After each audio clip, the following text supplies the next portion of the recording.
Hey guys, it's QuickyBaby and welcome back to World of Tanks, and today I'm going to be talking about the future of World of Tanks, at least what Wargaming presented at WGFEST. At the event in Moscow, there was an excellent presentation by Artyom, who is the Wargaming EU publishing producer, Milos, who is the World of Tanks development director, and Thane, who is the overall product director for World of Tanks. So firstly, gigantic news for the equally enormous German heavy tanks. Two new vehicles, one at tier 8, the VK101P, and at tier 9, the Mauschen, which will lead on into the Maus. Previously, the Maus led on from the VK4502A and B, but now the tier 10 Clan Wars reward tank, the VK2701, will be added in as a regular vehicle that we can all get. But don't worry, Clan Wars players, they won't be taking away your reward variant of the vehicle, and you'll be receiving unique camo so you can distinguish yourself from the plebs, just like me, who are going to be able to grind through to it. And this really does make a lot of sense. The VK4502A and B don't really lead on well into the Maus, but when you think about it, they do lead on very well into the 7201, and the 101 and the Mauschen will play out pretty much like baby mouse tanks. There are also going to be updates to German medium tanks. The VK3001 and 3002, as well as the Indian Panzer, will receive a boost in mobility. The Indian Panzer will also have easier gun handling, and the Panther 1 and 2 will have improved firing parameters, while the Panther 2 will also receive a new gun, the 88L100. Also, other German heavies are going to be buffed. The Tiger P and the Tiger 1, in addition to the VK3001P, are going to have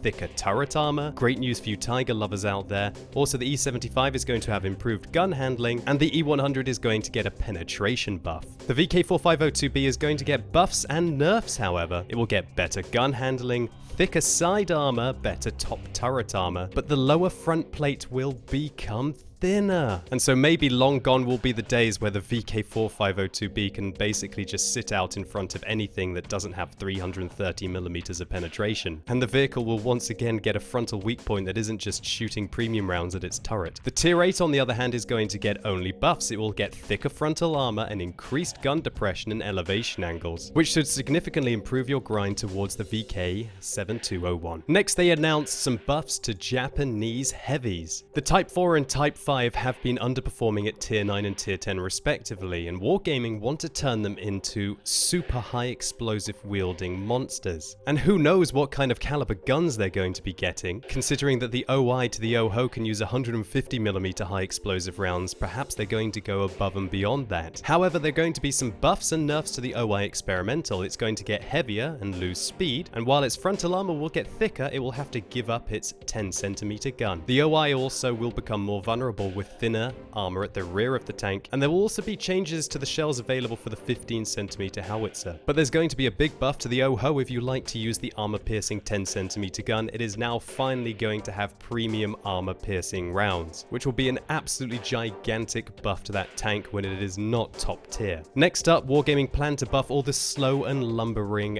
American tank destroyers. The T-28 prototype, the regular T-28, and the T-95 will all get considerable speed boosts. And the reasoning for that is that gameplay has changed a lot since they were first introduced, and they just can't compete on the battlefield like they used to, at least with all the dynamic combat that's about. Next, Wargaming revealed their plans to introduce the first ever premium Swedish tank destroyer, the S22 Stridsvagn S1. And this is going to have the same hydropneumatic suspension that is currently on the tier 8 to tier 10 Swedish tank destroyers, and so if you want to invest the money, I guess you can skip all the grinding to still be able to experience the brand new feature that is Siege Mode. But for those of you who have already experienced that, then I guess this will be a really nice crew trainer that might also make some credits. Next up, they showed off the Object 252, which is an upcoming tier 8 Soviet premium heavy tank, which we kind of have a lot of already in the game. But more interestingly, they revealed that in the future they're going to release premium tanks based on real-life tank aces. And this example suggests that one of them is going to be dedicated to Otto Karius, a very famous German tiger ace. Next, they addressed one of the most hotly debated subjects in World of Tanks, and that is the Matchmaker. They indicated that in the future they want to switch to a template-based matchmaker system, where for example we'll see 3 top-tier tanks, 5 mid-tier tanks, and 7 bottom-tier tanks, which should make lower-tiered matchups more enjoyable, but still give you the opportunity to feel the power when you're top-tier. Next, Wargaming are going to do away with the experience penalty and just simply prevent people from making platoons that are more than 3 tiers apart.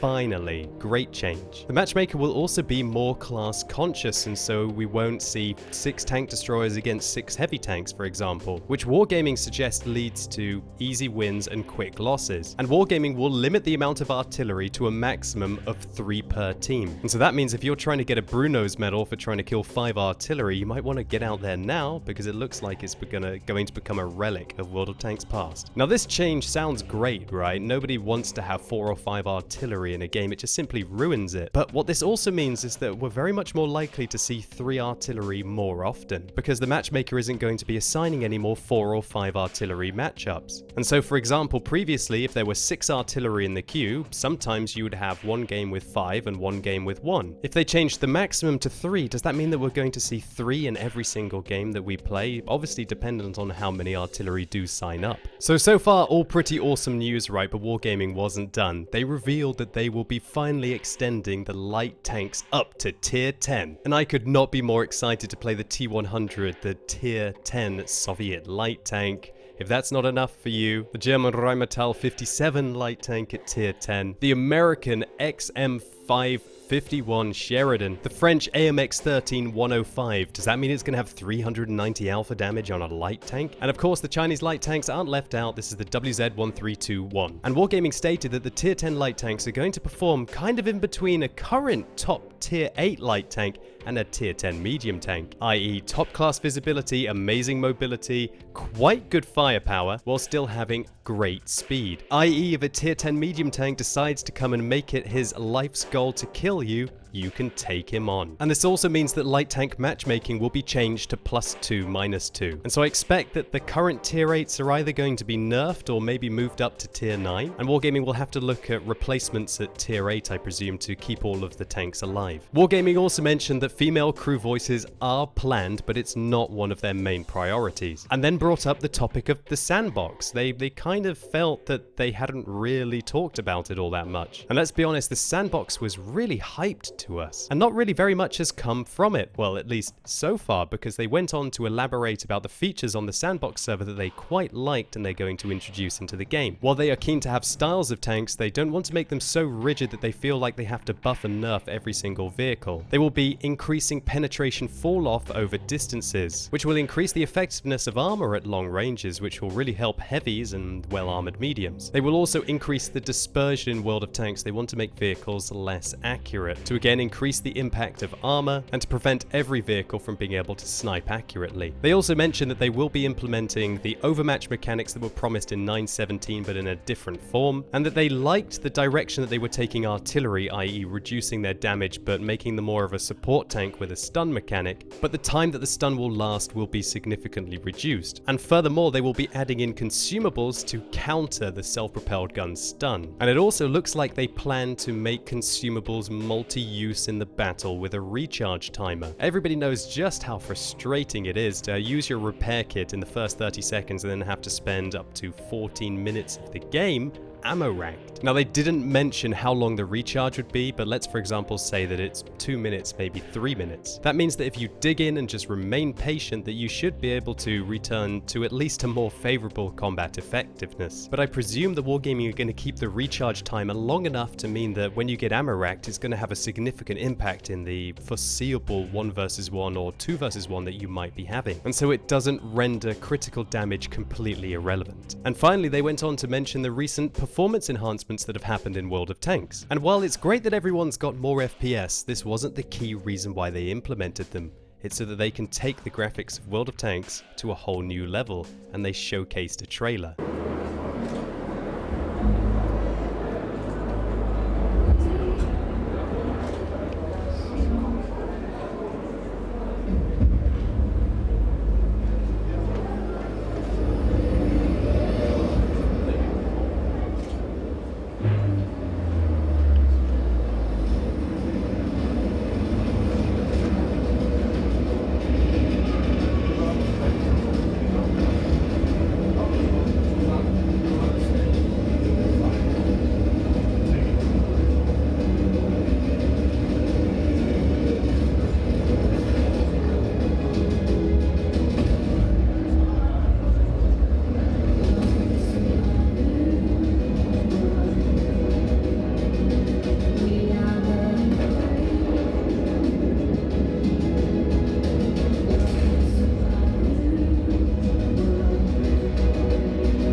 So wow, and you know what the best thing about this trailer was? It was in-game footage, and you could play that map at WGFEST. And having played it myself at the event, I can tell you it is the real deal. It's just absolutely incredible graphics, taking World of Tanks to a whole new level that I almost thought that it wouldn't get to. And I just have absolutely no idea how much work it is going to be for them to make all of the maps look just like that. And so those were Wargaming's big announcements at WGFEST, and frankly, when I actually went to the event, I didn't expect anything like this. To be honest, having seen all this, I couldn't be more happy to be so involved with World of Tanks in the community. And so it looks like even 6 years into its development, there's more to look forward to than ever for World of Tanks. And this comes just after Wargaming is setting new records this month in December 2016, I believe, with concurrent players. Probably down to the awesome winter rewards that they've been giving us, as well as finally releasing some new tech trees for all of us to get our teeth into. And so that about sums up everything that I've been able to find out about the future of World of Tanks from WargamingFest. And hopefully you guys liked this video, or maybe it was just useful to you. If it was, please consider giving it a like, it really helps the channel out. And click the more info icon in the top right hand corner of your screen if you want to see the full presentation